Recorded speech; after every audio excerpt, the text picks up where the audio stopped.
আমি এখন বানাবো মেথি আলুর সবজি।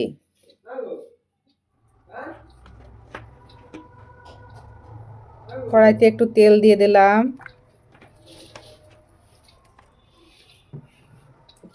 তেল গরম হয়ে যাওয়ার পরে আমি একটু জিরে দিয়ে দেবো।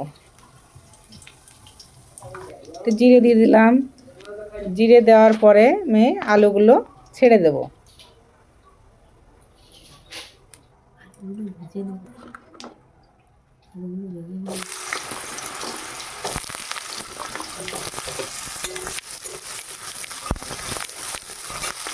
আলুগুলো দেওয়ার পরে আমি একটু নাড়াচাড়া করে নেব।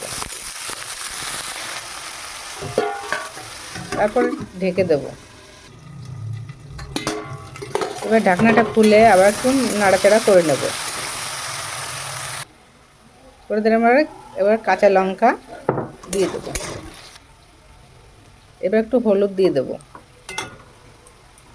হলুদ দেওয়ার পরে একটু লবণ দিয়ে দেবো।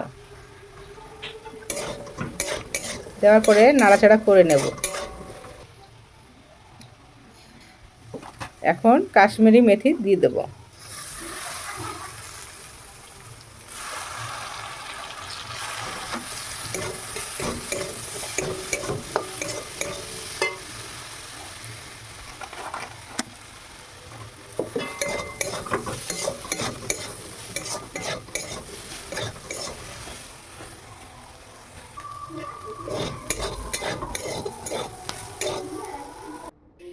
মেথি আলু তৈরি হয়ে গেছে।